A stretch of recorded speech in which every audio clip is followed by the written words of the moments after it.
नमस्कार, मी संकेत आवटे। बऱ्याच सारे लोकांच्या कमेंट असतात की सर एखादा स्टॉक निवडायचा कसा। आणि दुसऱ्या महत्त्वाची गोष्ट, एक मेजर कॅटेगरीचे लोक असतात की त्यांना बॅलन्स शीट वाचता येत नाही। मी तुम्हाला जर विचारलं की तुमच्या पोर्टफोलिओमध्ये असणारे स्टॉक, त्याचं बॅलन्स शीट किंवा त्याचं ॲनालिसिस तुम्ही केलंय का, तर 95% लोकांनी ते केलेलं नसतं। कोणीतरी सांगतो म्हणून आपण कुठले तरी स्टॉक बाय करतो। बाकी सगळ्यांचं सोडा, इथपर्यंत मी सांगतोय की मी सांगितलेले स्टॉक सुद्धा तुम्ही डायरेक्ट बाय करायचे नाहीत। स्वतः ॲनालिसिस करायचं, स्वतःला कन्व्हिक्शन वाटत असेल तर त्यामध्ये गुंतवणूक करायची। याच्या मागे रिझन काय आहे की ती कंपनी आपल्याला समजायला पाहिजे, आपल्याला त्या कंपनीमध्ये इन्व्हेस्टमेंट करण्याचं लॉजिक माहिती पाहिजे।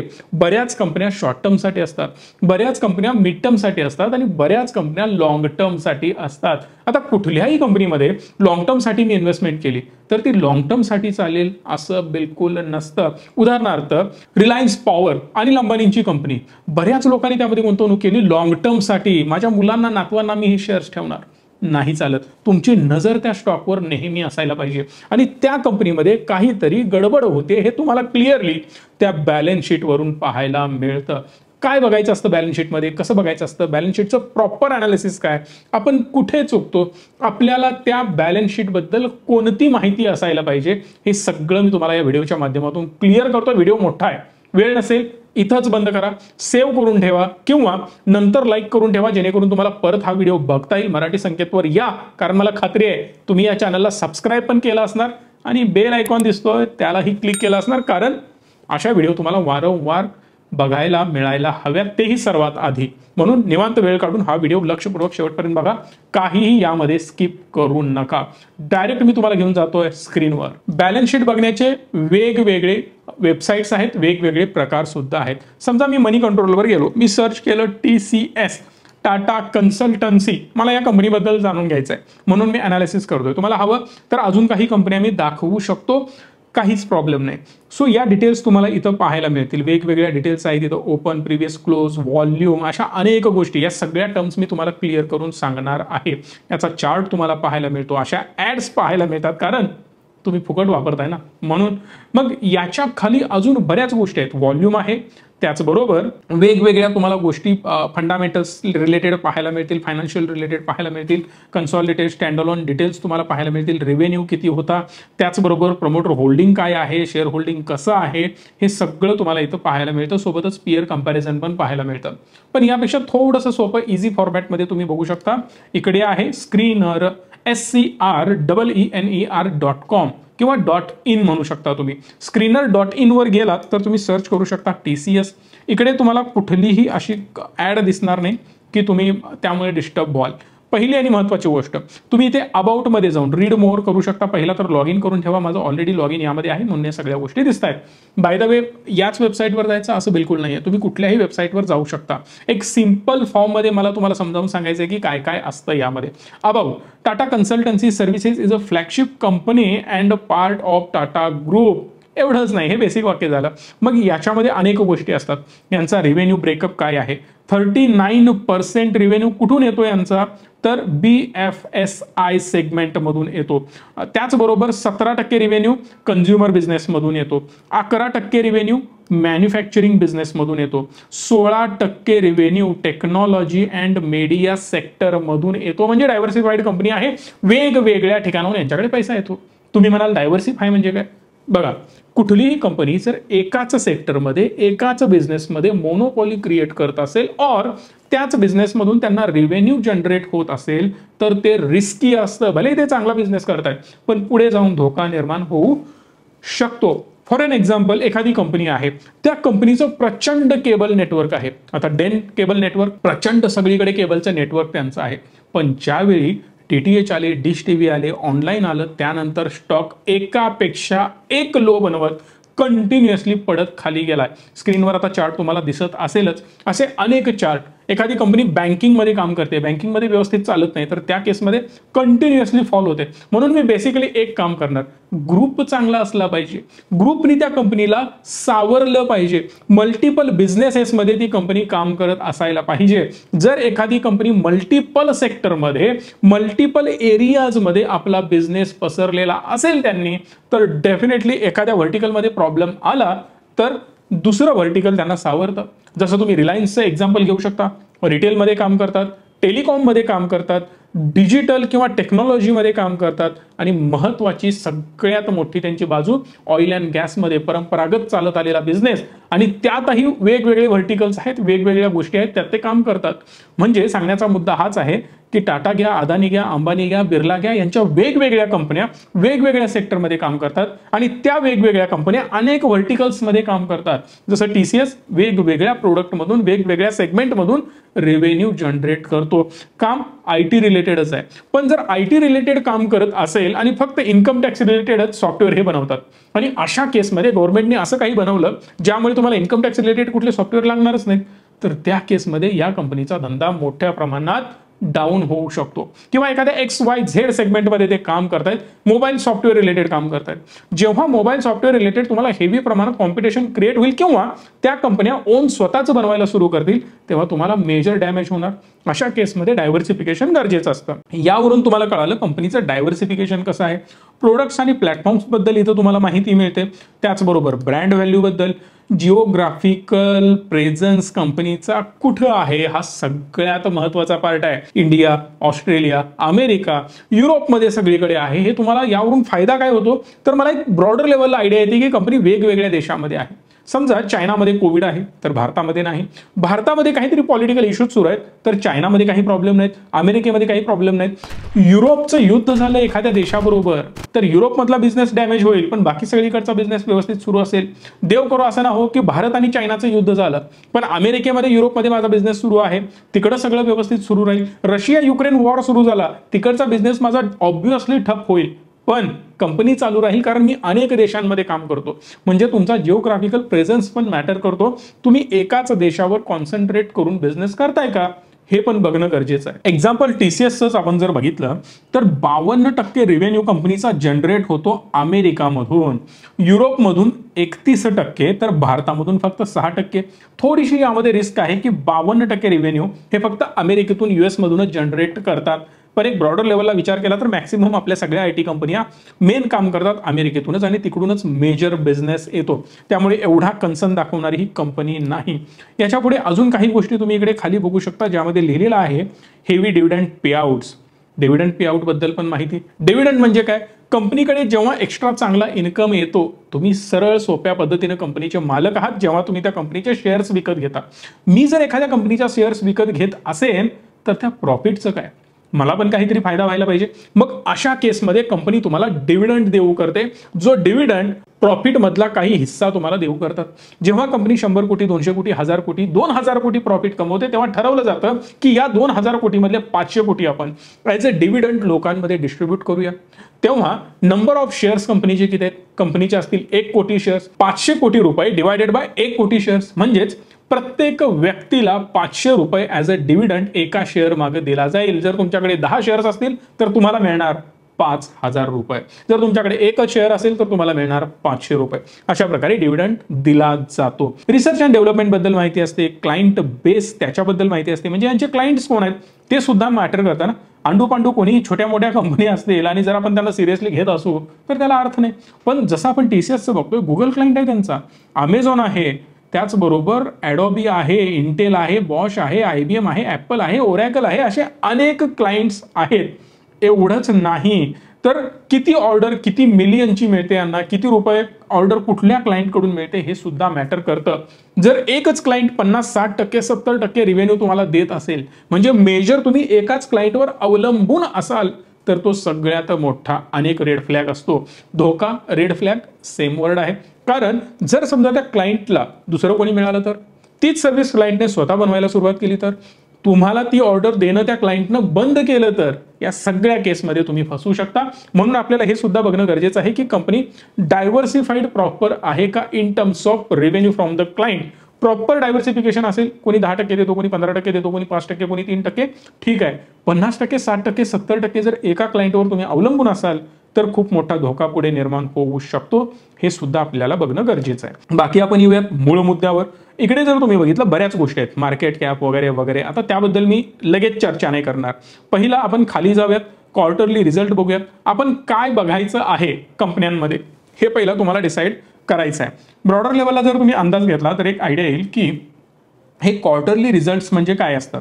जेव्हा आपण भारतामध्ये प्रॉपर तुम्ही एक गोष्ट बघता की आपले रिटर्न्स कधी भरले जातात, टॅक्स कधी भरला जातो, फायनान्शियल इयर आपलं कसं असतं, याचा थोडासा अंदाज घेऊया. जसं 1 एप्रिल 2023 पासून 31 मार्च 2024 पर्यंत आपलं एक फायनान्शियल इयर पूर्ण होतं आणि या फायनान्शियल इयरमध्ये क्वार्टर्स असतात 3 महिन्याचे. 12 महिने टोटल झाले. 12 महिन्यांपैकी डिवायडेड बाय 3 जर तुम्ही केलं तर आपले 4 क्वार्टर निघतात. हे 4 क्वार्टर कोणकोणते असतात? 1 एप्रिल ते 30 जून, 1 जुलै ते 30 सप्टेंबर, 1 ऑक्टोबर ते 31 डिसेंबर आणि 1 जानेवारी ते 31 मार्च असे वेगवेगळे क्वार्टर्स तुम्हाला पाहायला मिळतात. इन सिंपल वर्ड्स तुम्हाला 3 महिन्याचा हिशोब करावा लागतो. असे 4 क्वार्टर एकत्रित करायचे म्हणजेच 1 वर्षाचा रिझल्ट तुम्हाला येईल. कारण कंपन्यांनी जर डायरेक्ट 1 वर्षाने रिझल्ट दिले आणि मध्ये सगळी गडबड करून ठेवली असली तर म्हणून 3 महिन्याचे रिपोर्ट्स आपल्याला इथं मिळतात. जूनमध्ये काय केलं, सप्टेंबरमध्ये काय, डिसेंबर काय, मार्च काय, जून काय, सप्टेंबर काय, हे तुम्हाला कळतं. कारण 3 महिन्यांनी कंपन्यांचा स्टेटस कळत जातो. समजा या वर्षी खूप चांगला रिझल्ट त्यांनी दाखवला आणि पुढच्या वर्षी कामच केलं नसेल तर, कंपनीमध्ये काहीतरी गडबड झाली असेल तर हे सगळं आपल्याला कळणार 1 वर्षाने जेव्हा रिझल्ट येईल तेव्हा. तोपर्यंत खूप सारी गडबड कंपनीमध्ये स्टॉकमध्ये झालेली असणार आहे आणि वेळ सुद्धा निघून गेलेली असणार आहे. म्हणून क्वार्टरली रिझल्ट्स खूप इम्पॉर्टंट आहे. क्वार्टरली रिझल्ट्समध्ये काय असतं तर पहिला असतो सेल्स. तुम्ही किती सेल्स केलेला आहे. सेल्स म्हणजे काय? इन सिंपल वर्ड्स धंदा. किती पैसा तुमच्याकडे आला, किती रुपयाचा माल विकला. मी हा बनवतो पेन, या महिन्यामध्ये मी 100 पेन विकले. एका पेनची प्राइस आहे 10 रुपये. माझा टोटल रेव्हेन्यू बनला 1000 रुपयांचा, म्हणजेच माझा सेल्स झाला 1000 रुपयांचा. इकडे तुम्हाला सेल्स पाहायला मिळेल. जून 2020 मध्ये 38,000 कोटी रुपयांचा सेल्स यांचा झाला. बी स्पेसिफिक 38,322 कोटी. सप्टेंबर क्वार्टरमध्ये 40,135 कोटी रुपयांचा नेट सेल्स झालाय 2020 मध्ये. तर 2023 मध्ये 59,381 कोटी रुपयाचा सेल झालाय. यावरून एक अंदाज येतो आपल्याला की 3 वर्षांमध्ये कंपनीने प्रचंड ग्रोथ केलेली आहे. 38,000 कोटीवरून जवळपास 60,000 कोटी पर्यंत 12,000 कोटी रुपयांची कंपनीने ग्रोथ दाखवली गेल्या 3 वर्षांमध्ये.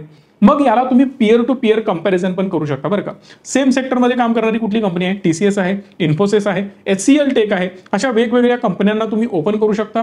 त्यांचा सेल्स किती चांगला ग्रो होतोय, त्यांचे फंडामेंटल्स कसे ग्रो होत आहेत, सर्वात बेस्ट कोण आहे याचा विचार करून तुम्ही गुंतवणूक करू शकता. आता फक्त TCS दाखवतो याचा अर्थ TCS मध्ये तुम्ही जाऊन गुंतवणूक करावा असं माझं बिलकुल मत नाही. हा व्हिडिओ फक्त एज्युकेशन पर्पजसाठी मी बनवतोय, कुठल्याही प्रकारे रिकमेंडेशन नाही. पुढचा पार्ट येतो एक्सपेन्सेस. कंपनीमध्ये एक्सपेन्सेस काय झाले, कंपनीने खर्च कसा केला, कुठं केला, किती केला, हे सगळं एक्सपेन्समध्ये येतं. पैसा आला किती आणि आलेल्या पैशातला तुम्ही खर्च केला किती. साधं गणित आहे, यावरून कळतं माझं प्रॉफिट झालं किती. पण कंपनीच्या केसमध्ये अजून बरेच मुद्दे आधेमध्ये असतात. मेन बॅलन्स शीट मी तुम्हाला रिव्ह्यू करून दाखवणार आहे, त्यामधून तुम्हाला कळेल की ऍक्च्युअल बॅलन्स शीटमध्ये खूप हेक्टिक आणि खूप सारे पॉईंट्स असतात. ते मी नेक्स्ट पार्टमध्ये कव्हर करणार आहे. जर तुम्हाला ते बघायचे असतील कमेंट करा पार्ट 2. जर या व्हिडिओला 5,000 कमेंट आल्या पार्ट 2 आणि 20,000 लाईक आले तर मी 100% तो पार्ट 2 बनवेन. कारण तो व्हिडिओ मिनिमम 1 ते 1.5 तासाचा असेल. एवढं इन डेप्थ नॉलेज मी तुम्हाला देणार आहे. असं नॉलेज साहेब पे करून सुद्धा बरेच लोक देत नाहीत, जे की मी फ्री देतोय. त्याला थोडंसं तुम्हाला अप्रिशिएट करायचं असेल तर प्लीज लाईक, शेअर आणि चॅनलला सबस्क्राईब करून ठेवा. एक्सपेन्सेस जर तुम्ही बघितले तर 28,000 कोटी, 38,000 कोटी मधून 28,000 कोटी गेले. साहेब माझ्याकडे पैसा काय राहिला? ऑपरेटिंग प्रॉफिट राहिलं 10,000 कोटी. म्हणजे आता तुम्ही म्हणाल 10,000 कोटी खिशात, TCS बल्ले बल्ले नाही. यानंतर सुद्धा अनेक खर्च असतात, त्याबद्दल पण बोलू. पण आता यात जास्त खर्च कव्हर केलेले नाहीत, ते आपण मेन बॅलन्स शीटमध्ये बघणार. ऑपरेटिंग प्रॉफिट म्हणजे काय? माझ्याकडे पैसा आला किती आणि मी खर्च केला किती. राहिले माझ्याकडे 10,000 कोटी रुपये शिल्लक. पण operating OPM percentage, operating profit मार्जिनचं पर्सेंटेज किती येतं तर 26%. 26% प्रॉफिट कंपनीने कमवलंय. पण हे सगळे पैसे कंपनीच्या खिशात गेलेले नाहीत. याच्या पुढे जाऊन ऑदर इन्कम.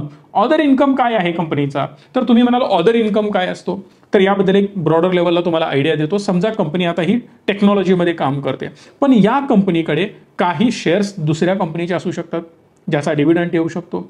या कंपनीकडे काही कंपन्यांचे शेअर्स विकलेले असू शकतात, त्यातून पैसा कंपनीकडे येतो. या कंपनीची एक्स्ट्रा प्रॉपर्टी असू शकते, ती प्रॉपर्टी यांना नको असू शकते, ती प्रॉपर्टी त्यांनी रेंटनी दिलेली असू शकते. त्याचा रेंट येत असेल, कंपनीकडे हेवी कॅश असते, आता लगेच मला ती कॅश नको आहे म्हणून मी लिक्विड फंडमध्ये पार्क करतोय, म्हणून मी काही वेळासाठी एफडी करतोय, काही वेळासाठी बॉन्डमध्ये इन्व्हेस्ट करतोय, त्यामधून येणारे कंपनीचे रिटर्न्स असतात. काही प्रोडक्ट हे रेफरल मॉडेलवर सुद्धा काम करत असतात, तिथून चांगले यांना कमिशन जनरेट होत असतं. म्हणजेच ऑदर इन्कम, मेन स्ट्रीम मधून, मेन धंद्यातून पैसा न येता इतर कुठून तरी रेव्हेन्यू आपल्याकडे येणं, याला म्हणतात ऑदर इन्कम करणं. या ऑदर इन्कम मधून कंपनीने जवळपास 598 कोटी रुपये कमवले, विच इज नियर अबाउट 600 कोटी रुपये नेट कंपनीनं कमवलेलं आहे ऑदर इन्कमच्या स्वरूपात. बरं, याच्या पुढे जाऊन इंटरेस्ट, व्याज, 142 कोटी रुपयाचं व्याज कंपनीकडे आहे. राईट, इंटरेस्ट म्हणजे व्याज, सिंपल गोष्ट आहे. डिप्रेसिएशन, डिप्रेसिएशन ही कन्सेप्ट तुम्हाला माहिती आहे का काय असते? तर सोप्या भाषेत सांगतो, कंपनीकडे दोन गोष्टी महत्वाच्या नजरेने आपण बघू शकतो, एक तर ॲसेट किंवा लायबिलिटी. ॲसेट म्हणजे काय? तर जी वस्तू कंपनी बाय करते ती ॲसेटमध्ये येते. उदाहरणार्थ, कंपनीची बिल्डिंग ॲसेट, कंपनीचा लॅपटॉप ॲसेट, कंपनीचा पेन ॲसेट, कंपनीचा कॅमेरा, कंपनीचा बाकी सगळ्या मेन मोठमोठ्या वस्तू, गाड्या असेल, प्रॉपर्टीज असतील, टेबल असेल, खुर्ची असेल, लॅपटॉप, कॉम्प्युटर, बॉटल्स, मोबाईल, सगळं काही हे ॲसेट मध्ये येतं. मग तुम्ही म्हणाल ॲसेट, यालाच ॲसेट म्हटलं जातं. समजा कंपनीने 100 कोटी रुपयांचं कर्ज घेतलं, तर 100 कोटी मधल्या कर्जातून 70 कोटी रुपयांचे ॲसेट बनले, 30 कोटी शिल्लक राहिले, ते सुद्धा बँकेत ठेवले, त्याला सुद्धा ॲसेट कन्सिडर केलं जातं. सोप्या भाषेत हाच याचा अर्थ होतो, असं तुम्ही म्हणू शकता. मी जास्त किचकट याला बनवत नाही. लायबिलिटी म्हणजे काय? कंपनीने तुमचं काही देणं असेल तर त्याला लायबिलिटी म्हणतात, एवढ्या सोप्या भाषेत. किंवा याच्या पुढे जाऊन एक टर्म वापरली जाते, ॲडव्हान्स मध्ये आपण काही माल परचेस करतो, क्रेडिटवर घेतो, पेमेंट टर्म्स 30 दिवसाची असते, 45 दिवसाची असते, 15 दिवसाची असते, पण माल येऊन सुद्धा तुम्ही त्याचे पैसे दिलेले नसता, याचा अर्थ ती तुमच्यासाठी लायबिलिटी बनते. यालाच अजून इन डेप्थ जाऊन मी पुढे सांगणार आहे नेक्स्ट पार्टमध्ये, पण आता ओव्हरडोस व्हायला नको म्हणून थोडंसं ब्रॉडर लेवललाच आपण जाऊयात. पण टॅक्सच्या टर्ममध्ये जर समजा तुम्ही हा लॅपटॉप परचेस केलाय, 1 लाख रुपयाला लॅपटॉप घेतला समजा, हा 1 लाख रुपयाचा लॅपटॉप डायरेक्ट तुमच्या इन्कम मधून मायनस होत नाही. टॅक्स कॅल्क्युलेट साहेब कसा केला जातो? समजा मी 50,000 रुपये कमवले, 50,000तून 5,000 मी खर्च केला असेल, 5,000 मायनस करायचे, 45,000 रुपये झाला तुमचा इन्कम आणि त्या 45,000वर तुम्हाला टॅक्स भरायचा आहे. पण यातच डिप्रेसिएशन वगैरे पकडलं जातं. डिप्रेसिएशन म्हणजे काय? तर खर्च डायरेक्ट लॅपटॉपला पकडला जात नाही, लॅपटॉपला ॲज अ ॲसेट कन्सिडर केलं जातं आणि जे काही 10%, 15% पर इयर त्यातली अमाऊंट मायनस केली जाते. लेट्स से की 10% आपण पकडतोय, तर प्रत्येक वर्षाला याचे 10% मायनस केले जातील तुमच्या टोटल इन्कम मधून. डायरेक्ट 1 लाख मायनस केले जाणार नाहीत. उदाहरणार्थ 1 लाखाचे 10% 10,000 होतात, तर प्रत्येक वर्षी 10% म्हणजेच 10,000 रुपये मायनस केले जातील. एवढं सोपं आहे. म्हणजेच कंपनी डिप्रिशिएशन किती पकडते? 976 कोटी रुपये. मग तुम्ही 10,000 कमवलेले आहेत, 10,000 कोटी आहेत बरं का, हे फक्त मी सारखं कोटी म्हणत बसणार नाही. 10,000 कोटीमधून हे परत मायनस केलं जाईल, परत अदर इन्कम त्यामध्ये ऍड केला जाईल, इंटरेस्ट मायनस केला जाईल आणि नेट प्रॉफिट तुमच्याकडे शिल्लक राहील 9,504 कोटी रुपये. आता एवढं झालं तर झालं का? 100% नाही. याच्या पुढे असतो टॅक्स. टॅक्स किती लावणार? 26%. 26%ची जी काही अमाऊंट होते ती मायनस करून तुमच्या हातामध्ये शिल्लक राहतील 7,049 कोटी रुपये. हे झालं तुमचं नेट प्रॉफिट. यालाच म्हणतात नेट प्रॉफिट. आता हे 7,049 कोटी रुपये तुमचे. जे काय करायचं आहे कंपनी करू शकते, मग यामधून डिव्हिडंड देऊ शकते, अदर प्रोडक्टमध्ये इन्व्हेस्ट करू शकते, अजून कंपनीला वाढवण्यासाठी इन्व्हेस्ट करू शकते, नवीन एम्प्लॉईज हायर करू शकते, अशा अनेक गोष्टी होऊ शकतात. ही जी कंपनी बघताय ही कंपनी आहे TCS आणि याचा EPS इन रुपीज ही एक शेवटची टर्म आहे ज्याला म्हटलं जातं earning per share. Earning per share म्हणजे काय? अर्निंग पर शेअर कॅल्क्युलेट करण्यासाठी एक सिंपल फॉर्म्युला आहे. Net income divided by total outstanding shares. कंपनीचा नेट इन्कम किती आहे त्याला कंपनीच्या टोटल शेअर्सनी डिवाइड करायचं आणि जे उत्तर येईल ते असेल अर्निंग पर शेअर. आता इथे कॅल्क्युलेशन तुम्ही स्क्रीनवर याचं बघूच शकता, जे आहे फक्त TCSचं कॅल्क्युलेशन. एवढ्या सिंपल फॉर्ममध्ये हे कॅल्क्युलेशन्स केले जातात. अजून थोडंसं मी खाली जातोय.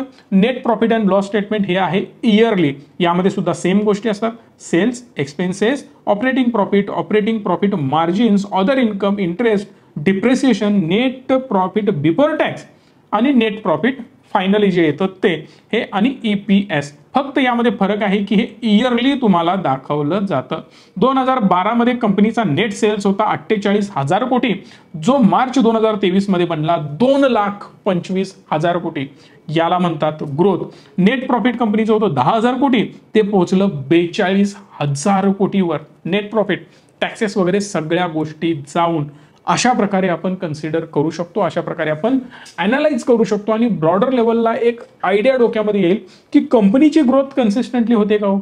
बऱ्याच अशा स्टॉक मार्केटमध्ये कचरा कंपन्या आहेत. पैसा लावला जातो, व्हॅल्युएशन फुगवलं जातं, ऑपरेटर गेम केल्या जातात आणि तुम्हाला त्यामध्ये फसवलं जातं. तुम्ही मराठी संकेतवर येऊन फक्त कमेंट करण्यापेक्षा तुम्ही काय कमेंट करता, सर या स्टॉकबद्दल सांगा भरपूर वाढतोय, सर त्या स्टॉकबद्दल सांगा भरपूर वाढतोय. नो डाऊट मी स्वतः त्याबद्दल व्हिडिओ तर बनवेनच, पण लाखो लोकांसाठी लाखो कमेंटवर प्रत्येक व्हिडिओ बनणं पॉसिबल आहे का? 100% नाही. तुम्ही काय करू शकता, सिम्पली त्याची बॅलन्स शीट बघू शकता. सेल्समध्ये ग्रोथ होत नाही, नेट प्रॉफिटमध्ये ग्रोथ होत नाही, कंपनीची चांगली ग्रोथ होत नाही आणि इकडे चार्ट वाढतोय. लांब राहायचं, कारण ती ऑपरेटर गेम असते. तुम्हाला खोटं सांगितलं जातं की पुढे ऑर्डर येणार आहे, अचानक कंपनी 100 कोटीवरून 1,000 कोटीची होणार आहे. कसं शक्य आहे? अचानक 10 पटीने कंपनी वाढू शकते? इम्पॉसिबल आहे. जनरली अशा गोष्टी होत नाहीत. म्हणून अशा गोष्टींवर खोटा विश्वास ठेवू नका. एवढंच नाही, याच्या खाली आल्यानंतर अजून काही गोष्टी तुम्हाला दिसतात. कंपाऊंडेड सेल्स ग्रोथ ही काय आहे? 10 वर्षामध्ये सेल्सची ग्रोथ किती झाली तर 14%, 5 वर्षामध्ये 13%, 3 वर्षामध्ये 13%, TTM मध्ये 17%. या सगळ्या गोष्टींवरून एक ब्रॉडर लेवलला अंदाज बांधायचा. ग्रोथ कन्सिस्टंट असायला पाहिजे. 14, 13, 13 सेम आहे ना आसपास फिगर. कुठेतरी अचानक 25% असेल, अचानक 5% असेल, अचानक 30% असेल, कुठेतरी 2% असेल? नाही. गेल्या 10 वर्षात तुम्ही एकदम स्लो ग्रोथ केली आहे. गेल्या 3 वर्षामध्ये अचानक 40%ची ग्रोथ दाखवताय. काहीतरी गडबड आहे. अदर इन्कम आलेला असतो, इकडून तिकडून पैसा यांनी ऍड केलेला असतो आणि कंपनीची बॅलन्स शीट फुगवलेली असते. त्यामुळे तुम्हाला चुकीचे आकडे कदाचित दिसू शकतात. बऱ्याच कंपन्या फक्त ऑर्डर बुकमध्ये ऑर्डर घेतात. ऑर्डर घेतात म्हणजे काय? समजा मी तुमच्याबरोबर डील केला आणि तुम्हाला हा माऊस द्यायचा आहे. माझी कंपनी तुमच्या कंपनीला माऊस प्रोव्हाइड करणार आहे. यासाठी काढावी लागते परचेस ऑर्डर. तुम्ही मला परचेस ऑर्डर दिली आणि परचेस ऑर्डर दिल्यानंतर ती मी माझ्याकडे ठेवली, पण ही ऑर्डर तुम्हाला डिलिव्हर केली नाही, फक्त बॅलन्स शीटमध्ये चुकीच्या पद्धतीने ती ऑर्डर दाखवली, तर हे पूर्णपणे काम इलिगल आहे, चुकीचंच आहे. पण काही कंपन्या तुम्हाला फसवण्यासाठी अशी कामं करत असतात. Example ब्राईटकॉम group. सर्च करू शकता. सेबीने ऍक्शन घेतली, कशा प्रकारे त्याने आपला स्टॉक फुगवला, वाढवला, लोकांच्या डोळ्यामध्ये धूळ फेकली आणि स्वतः पैसा कमवला. हे थोडंसं तुम्ही जाऊन अनालिसिस करू शकता. Compounded profit growth 12%, 10%, 9%. Constant growth आहे, स्टेडी स्टेबल ग्रोथ आहे. Stock price CAGR. स्टॉक किती टक्क्यांनी वाढतो? 10 वर्षामध्ये याने 13% रिटर्न दिलेत, 5 वर्षामध्ये 10% रिटर्न दिलेत, तर गेल्या 3 वर्षांमध्ये 15% स्टॉकनी रिटर्न दिलेत. रिटर्न ऑन इक्विटी बघू शकता तुम्ही 39%, 41% आणि 43%. म्हणजे खूप चांगली ग्रोथ यामध्ये आपल्याला पाहायला मिळते आणि स्टेडी आणि कन्सिस्टंटली ग्रोथ होत आहे. आता यामध्ये अजून बॅलन्स शीटमध्ये काही गोष्टी आपल्याला पाहायला मिळतात. Share capital. कंपनीचं शेअर कॅपिटल किती आहे तर इकडे 296 कोटी, 296 कोटी. कधी कमी होतं, वाढत जातं, हे तुम्हाला पाहायला मिळेल. शेवटी फायनली 366 कोटी आता त्यांच्याकडे 2023 मध्ये अवेलेबल आहे. रिझर्व्ह कंपनीकडे किती आहेत? शिल्लक खिशामध्ये पैसा किती आहे तर सिंपल इथून तुम्हाला पाहायला मिळतो 29,000 कोटी 2012 मध्ये होता, तर तो वाढत वाढत आता डायरेक्ट 90,000 कोटी कंपनीकडे पैसा रिझर्व्ह मध्ये पडलेला आहे. तो कधीही बाहेर काढू शकतात. पण कंपनीने काही कर्ज घेतलंय का? म्हणजेच बॉरोइंग कंपनीकडे काही आहे का? शॉर्ट टर्म, लॉंग टर्म वेगवेगळे बॉरोइंग असतात. लॉंग टर्म बॉरोइंग म्हणजे काय? जर तुम्ही 1 वर्षानंतर ते कर्ज फेडणार असाल तर त्याला म्हणतात long term borrowing. Short term borrowing म्हणजे काय? तुम्ही शॉर्ट टर्म साठी काही पैसा उचलला असेल तर त्याला शॉर्ट टर्म बॉरोइंग म्हणतात. आता लॉंग टर्मचं एक्झाम्पल काय? समजा तुम्ही मोठं लोन घेतलंय 10, 20, 25 वर्षासाठी आणि ते निवांत तुम्ही EMI च्या स्वरूपात पे करताय. लॉंग टर्म बॉरोइंग झालं. शॉर्ट टर्म म्हणजे काय? क्विक पे करणार आहात आणि असं काही लोन तुम्ही घेतलंय, किंवा एखाद्या कंपनीकडून क्रेडिटवर माल उचललाय आणि त्यांचं तुम्ही पेमेंट 30 दिवसांनी, 90 दिवसांनी, 45 दिवसांनी करणार आहात, ते सुद्धा शॉर्ट टर्म लायबिलिटी तुमच्यावर बनते किंवा शॉर्ट टर्म कर्ज तुमच्यावर बनतं, जे की तुम्हाला शॉर्ट टर्म मध्ये पे करायचं असतं. कंपनीचं बॉरोइंग जर तुम्ही बघितलं तर 127 कोटीवरून 7,600 कोटी रुपयावर जाऊन पोहोचलाय. ज्यावेळी बॉरोइंग हेवी दिसेल ना, तो एक रेड फ्लॅग तुम्ही मानून चालायचा, कारण या कंपनीकडे 7,000 7,500 कोटी तुम्ही म्हणताय जास्त आहे, पण घाबरण्याची का चिंता नाही. इथे 90,000 कोटी रुपये माझ्या खिशात पडलेत, मी चुटकी सरशी हे नील करू शकतो. पण जेव्हा हे बॉरोइंग हेवी असतात, माझ्याकडे 50,000 कोटीचं कर्ज आहे, बॉरोइंग आहे आणि रिझर्व्ह किती आहेत, 2,000 कोटी, 5,000 कोटी, 10,000 कोटी, म्हणजे माझ्याकडे हेवी लोन आहे. मग ती कंपनी खराब का? 100% नाही, कारण बऱ्याच कंपन्या अशा असतात ज्यांचं कर्ज भयंकर आहे. अदानींचं उदाहरण घ्या ना, हेवी कर्ज आहे. इव्हन टाटा मोटरचं कर्ज घ्या, रिझर्व्ह पेक्षा बॉरोइंग जास्त दिसणार. याचं रिझन काय? कारण कर्ज जास्त आहे. हेवी कॅपिटल तिकडे डिप्लॉय करावं लागतं, तेव्हाच तो धंदा चालतो. ही कंपनी आहे IT कंपनी, कॉम्प्युटर लगाव, ऑफिस लगाव, धंदा चलाव, पण तिकडे मोठे प्लांट उभारी करावे लागतात, त्याचबरोबर गाड्यांचं मॅन्युफॅक्चरिंग करावं लागतं, त्याचे advertisement, branding, R&D centre, heavy पैसा लावावा लागतो आणि नंतर हळूहळू त्याचे रिटर्न्स मिळायला सुरुवात होते. त्यामुळे कॅपिटल इंटेन्सिव्ह बिझनेसमध्ये बॉरोइंग हे जास्त असतं. पण थोडंसं डोकं लावून अनालाइज करायचं, पियर कंपॅरिझन करायचं. पियरचं म्हणजेच त्याला ज्याच्याबरोबर कम्पेअर करणार त्यांचं कर्ज किती आहे. त्यांचं जर अति जास्त कर्ज दिसत नसेल आणि याचं एकट्याच दिसत असेल तर विचार करायचा की काहीतरी गडबड आहे साहेब, हा 100% कुठेतरी चुकतोय. बरं, चुकत नसला तरी त्याचा नाद का करा? उद्या उठून बंद पडली तर विनाकारण रिस्क आपल्या पैशाची का घा? कारण कष्टाचा घामाचा पैसा आहे साहेब. कुठेही पैसा आपण लावणं आणि तो घालवणं म्हणजे मूर्खपणाचं ठरेल. म्हणून घेताना टॉप कंपनीज घ्यायची आणि ज्याचा आपल्याला अनालिसिस करता येतं, ज्याचा प्रॉपर डेटा अवेलेबल आहे, तिकडेच गुंतवणूक करायची. पुढचा पार्ट येतो ऑदर लायबिलिटीज. कंपनीच्या ऑदर लायबिलिटीज काय आहे? जसं मी मगाशी लायबिलिटीज एक्सप्लेन केल्या, 11,000 कोटीच्या कंपनीच्या ऑदर लायबिलिटीज आहेत आणि आता त्या वाढत वाढत 44,000 कोटीच्या लायबिलिटीज बनत गेलेत, म्हणजे वाढत आहेत. टोटल लायबिलिटी इथं तुम्हाला पाहायला मिळते 1,42,000 कोटीची. यामध्ये कंपनीचे फिक्स्ड ऍसेट किती आहेत? 8,000 कोटी होते, आता ते 20,000 कोटी बनले. फिक्स्ड ऍसेट म्हणजे तुम्हाला माहितीच आहे, ऍसेट बद्दल ऑलरेडी आपण चर्चा केली. त्यानंतर येतो CWIP, capital work in progress. हा काय प्रकार आहे साहेब? तर हा सिंपल प्रोडक्ट आहे, म्हणजेच कॅपिटल वर्क इन प्रोग्रेस. 1,400 कोटीपासून 1,234 कोटीपर्यंत हे तुम्हाला कॅपिटल वर्क इन प्रोग्रेस मध्ये पाहायला मिळतं. इन्व्हेस्टमेंट्स कंपनीच्या काय आहेत या इथं तुम्हाला पाहायला मिळतात. ऑदर ऍसेट्स कंपनीचे ऍसेट्स मध्येच येतात. ते ऍसेट्स कोणते आहेत ते इथं पाहायला मिळतात आणि टोटल ऍसेटची व्हॅल्यू 1,42,000 कोटी आणि टोटल लायबिलिटीज 1,42,000 कोटी. यामध्ये एक सिंपल फंडा तुम्ही लक्षात घ्यायचा आहे. बेस्ट इक्वेशन तेव्हाच बनतं जेव्हा asset is equal to liability असतं. दोन्ही ऑलमोस्ट सेम असायला पाहिजे, तेव्हा तुमची बॅलन्स शीट हेल्दी, छान, सुंदर आपण मानू शकतो आणि ती केलीच जाते ऍक्च्युअली. याच्या पुढे अजून काही गोष्टी आपल्याला बघायच्या आहेत, त्या म्हणजे cash flow, cash from operating activities, cash from investing activities आणि कॅश फ्रॉम फायनान्सिंग ऍक्टिव्हिटीज. यामध्ये बरेच गोष्ट तुम्ही किंवा सब गोष्टी यामध्ये तुम्ही बघू शकता. म्हणजेच कॅश फ्रॉम ऑपरेटिंग ऍक्टिव्हिटी यामध्ये काय काय येतं? तर प्रॉफिट फ्रॉम ऑपरेशन्स, ऑपरेशन्स मधून प्रॉफिट किती झाले, बेसिक फंड आहे ते इथे तुम्हाला दिसेल. त्याचबरोबर रिसिवेबल्स काय आहेत, किती रिसिवेबल्स आहेत कंपनीचे ते आकडे इथे पाहायला मिळतात. इन्व्हेंटरी किती आहे ते इथे तुम्हाला पाहायला मिळतं. तुम्ही म्हणाल हे प्रोडक्ट काय आहे, तो काय म्हणता याबद्दल तुम्ही. इन्व्हेंटरी म्हणजे सिंपल फंड आहे, कंपनीने स्टॉक केलेला माल.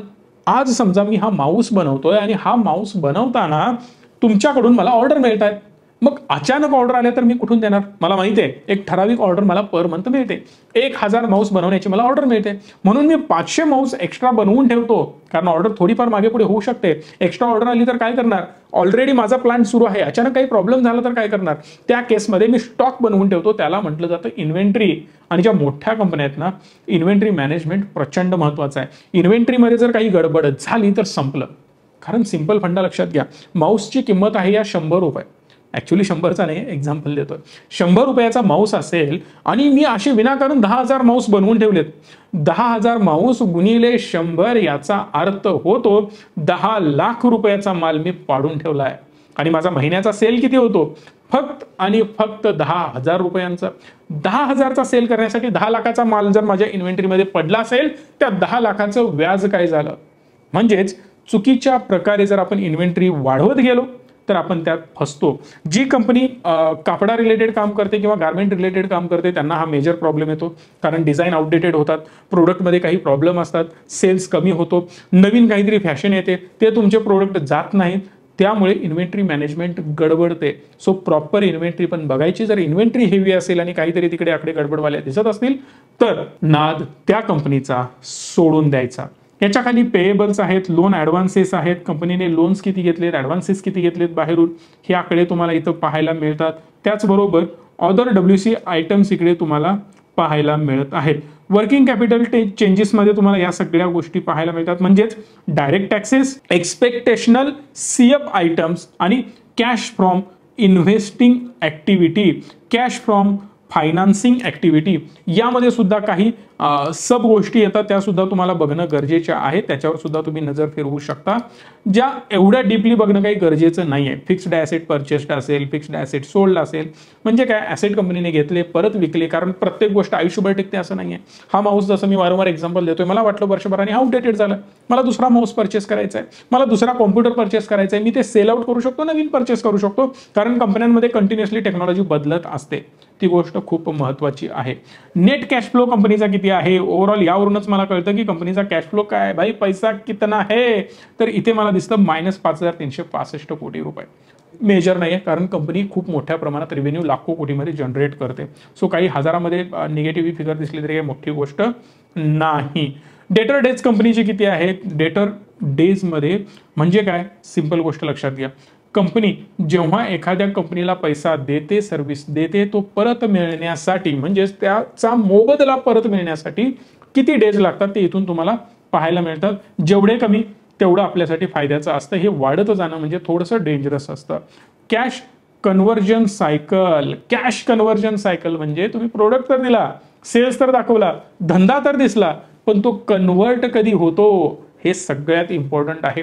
दिलेला माल आणि त्यामधून येणारी कॅश, हे कन्व्हर्जन योग्य वेळेत योग्य दिवसांमध्ये व्हायला पाहिजे, हे जास्त मॅटर करतं. आणि ते जर होत नसेल, जास्त वेळ लागत असेल, जसं मी इन्व्हेंटरीचं एक्झाम्पल दिलं, माल तुम्ही विकला आणि वर्षभर पैसे आले नाहीत, तर पैशाचं व्याज, समजा 100 कोटीचा माल तुम्ही विकला, 10% आता बँकेमध्ये इंटरेस्ट चालू आहे, आपण ॲव्हरेज पकडू बिझनेस लोनला वगैरे. जर समजा तुम्ही 100 कोटीचा माल दिला, 1 वर्ष त्याने तुम्हाला पैसेच दिले नाहीत, तर 10 कोटी असेच त्याचे वाचले. 100 कोटीवर 10 कोटी तो वाचवतोय, कारण तुम्ही पैसेच साहेब परत दिले नाही. याचा अर्थ काय झाला, याचा अर्थ 10 कोटीला तुम्हाला इथंच दणका बसला. आणि ओव्हरऑल तुम्ही जर मार्केटमधून 10% प्रॉफिट त्या प्रोडक्टवर कमवत असाल, तर तुम्ही कमवलं काय, कारण 100 कोटीचा माल असाच दिला, 1 वर्ष अडकून राहिला.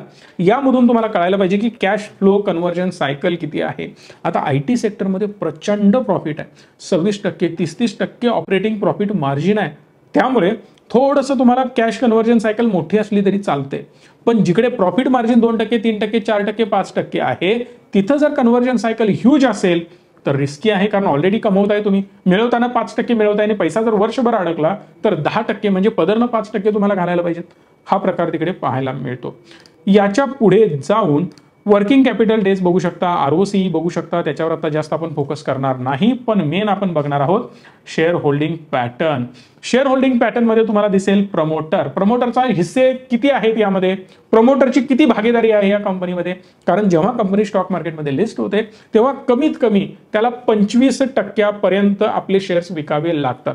जास्तीत जास्त किती विकू शकतो तो, 75% जास्त शेअर्स आपल्याकडे ठेवू शकत नाही, म्हणजेच मॅक्स 75%. याच्याकडे जर बघितलं TCS कडे, तर 72% शेअर्स स्वतःकडे त्यांनी ठेवलेत. बऱ्याच कंपन्या 50%, 40%, 70%, 90% शेअर्स विकत जातात. याचा अर्थ प्रमोटरकडे त्याची हिस्सेदारी कमी कमी कमी होत जाते, पण इकडे तसं नाही. 72% शेअर्स प्रमोटरकडे आहेत. यातच तुम्ही अजून डीप लेवलला जाणार असाल तर प्रमोटर कोण आहेत हे पण तुम्ही बघू शकता. मेन प्रमोटर कोण आहे, टाटा सन्स प्रायव्हेट लिमिटेड, यांच्याकडे आहे 72.27% shares. Tata investment corporation limited 0.03% त्यांच्याकडे आहेत. बाकी कोणाकडे काहीही नाही, हे क्लिअरली आपल्याला इकडे पाहायला मिळत आहे. याच्या पुढे एक मेन इन्व्हेस्टर असतो, तो म्हणजे FIIs, फॉरेन इन्स्टिट्यूशनल इन्व्हेस्टर्स. हे कोण असतात, फॉरेनहून जो पैसा आपल्या स्टॉक मार्केटमध्ये लावला जातो तो आहे FIIsचा पैसा. 16% FIIs आहेत आणि हळूहळू ते कमी होत 12%वर आले, म्हणजेच FIIsचा इंटरेस्ट कमी होत चाललाय. याचा अर्थ काहीतरी गडबड आहे. FIS जर बाहेर पडत असतील, कारण ज्याच्याकडे मोठा पैसा, ज्याच्याकडे शातीर दिमाग, तो जर त्या स्टॉकमधून बाहेर पडत असेल तर काहीतरी गडबड आहे. अशा केसमध्ये थोडंसं तुम्ही नॉलेज, तुमचं डोकं थोडासा ताण द्यायचा, कारण त्याशिवाय कळणार नाही काय सुरू आहे. दुसरा आहे DIs, डोमेस्टिक इन्स्टिट्यूशनल इन्व्हेस्टर. म्हणजे कोण? सिंपल आपले म्युच्युअल फंडवाले. आपण जे म्युच्युअल फंडमध्ये इन्व्हेस्ट करतो ते कुठेतरी जाऊन इन्व्हेस्ट करतात, ते येऊन इकडे इन्व्हेस्ट करतात. सो हे जे DIs आहेत ते 7% पोहोचले 9.80%. याचा अर्थ हे वाढतायत, म्हणजे पॉझिटिव्ह गोष्ट आहे. इकडे थोडीशी निगेटिव्ह गोष्ट आहे, पण मेजर काही फरक पडलेला नाही. 2-4% इकडे फरक पडलाय, 2-4% इथे वाढ झाली, त्यामुळे हे कॉम्पन्सेट होतं, मॅनेज होऊन जातं. गव्हर्नमेंटकडे काही स्टेक आहेत का? तर मायनर आहेत, 0.05%, निग्लिजिबल. पब्लिककडे किती शेअर्स आहेत? तर पब्लिककडे 4% होते, आता ते 5.38% आहेत.